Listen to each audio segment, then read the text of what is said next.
Hi, my name is Danae Cox. I'm 23 years old and I'm from Paradise, California. I have been watching Degrassi since season 5.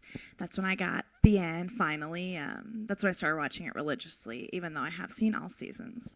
My favorite character on the show is Eli, and not just because he's attractive, even though it doesn't hurt anything, mainly because he's just someone that I would hang out with on a daily basis. He's alternative, sarcastic, funny, he cares about people, and he's intelligent, and he brings a different dynamic to the show that they've never really had, so I really enjoy him being on there.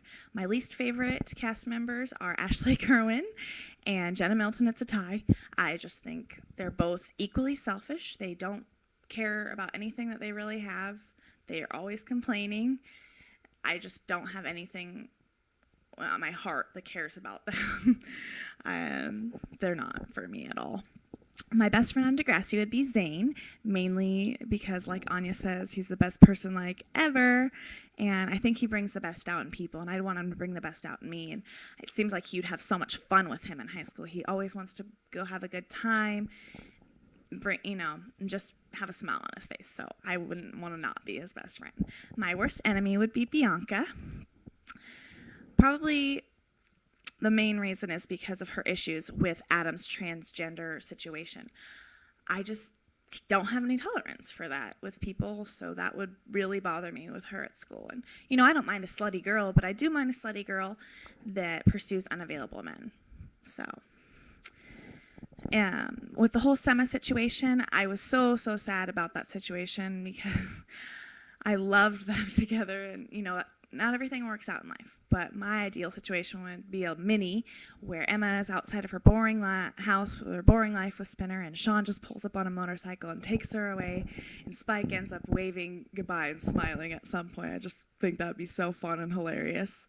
In regards to which coming out story I think was more effective, I do think Marco's was more effective, mainly because his really good friend Spinner was not accepting of it.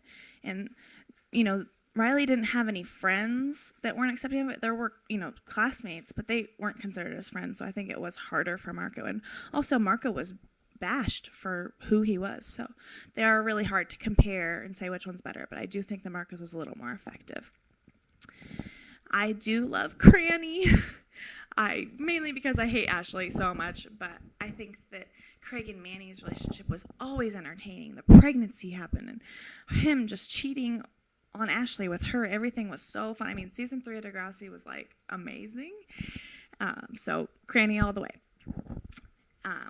In regards to Allie running away, I do think it was stupid and dangerous of her to do, and I don't think it helped her at all in the end. I think what helped her was Sav talking to her parents about, what's going on in their family. And if I were in that situation, I would probably just stick it out, because there's people that have it a lot worse than Allie has it. So I would just stick it out. I think that if someone had a different opinion than me on Twitter or Tumblr, I don't really argue about it. Sometimes I'll give them a hard time. They'll give me a hard time.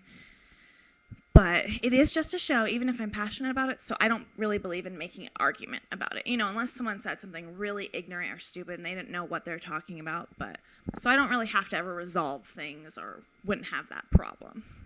I would think an interesting couple would be Wesley and Bianca, because I just want to see a relationship where it's a really nerdy guy with this hot girl, and she kind of pulls him around like a lost puppy, and he does whatever she asks.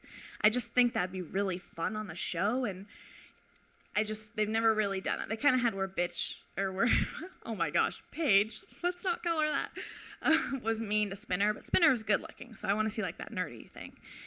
A storyline that's affected me the most is probably when Snake got leukemia. My father was diagnosed with leukemia when I was really young, and he passed away when I was 4, so that really hit home for me. He was also a teacher, so when I saw that, it was my heart, felt for the Simpson family. If I had to pick a favorite episode, it would have to be Here Comes Your Man. Number 1, it's because it's the hottest kiss ever on Degrassi with the lip biting and everything, and I love Jay in that episode. His one-liners are amazing. Manny's one-liners are amazing, and Peter dressing up in the wife beaters. It's just pure entertainment, that whole episode. The funniest scene I feel on Degrassi is when Spinner got a boner in Miss Kwan's class when him and Paige were up there supposed to be reading something. And I just love anything hormonal, frankly, on Degrassian. I think they're the only show that still does that sort of thing, and it's amazing. I wanted to show you guys my Eli's French exam lip balm. Put a little bit of that on because I really want to pass the French exam. And you guys should pick me for TalkOlogy because I think I'm relatable. I'm very knowledgeable of the show. And I have so much fun just talking about Degrassian. I think that it would just be so entertaining to, hang out with you guys on a weekly basis and freak out over the promos and freak out over the episode. And don't forget me, Danae Cox.